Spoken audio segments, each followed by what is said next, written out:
πάμε να δούμε πώς μπορούμε να μειώσουμε το φορολογητέο μας εισόδημα στο ελάχιστο, εύκολα, γρήγορα, νόμιμα και με τρόπους οι οποίοι μπορεί να μας φανούν επωφελείς στο μακροπρόθεσμο μέλλον.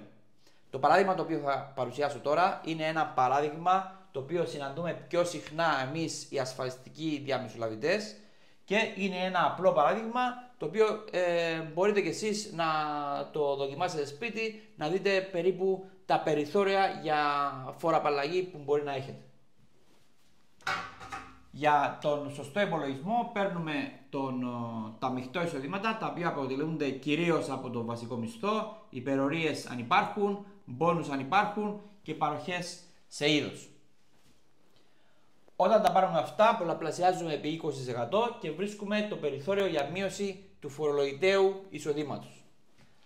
Σε αυτό το περιθώριο πρέπει να υπάρχουν κοινωνικές ασφαλίσεις, οι οποίες είναι υποχρεωτικές, ΓΕΣΥ το οποίο είναι υποχρεωτικό, άλλες εισφορές όπως ταμεία προνοίας και ταμεία υγείας και ασφάλειες ζωής, οι οποίες μπορεί να είναι ασφάλεια ζωής για ένα δάνειο που έχετε κάνει, ασφάλεια ζωής για προστασία οικογένειας ή συνταξιωτικά επενδυτικά σχέδια. Για παράδειγμα, αν δούμε ότι το 20% των μειχτών εισοδημάτων του περασμένου χρόνου ή αυτού του χρόνου είναι περίπου 8.000 ευρώ, τότε λογικά οι κοινωνικές ασφαλίσεις θα είναι 3,5,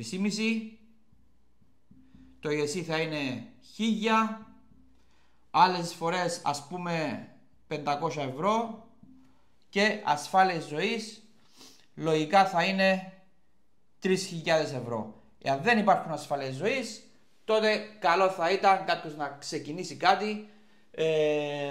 Μπορεί αν έχει οικογένεια να κάνει κάτι για την οικογένειά του. Αν δεν έχει συνταξιωτικό σχέδιο ή σχέδιο για αποταμίευση των παιδιών, καλό θα ήταν να κάνει κάτι, ούτως ώστε να συμπληρώσει αυτό το περιθώριο των 8.000 ευρώ που του επιτρέπει το τμήμα φορολογίας.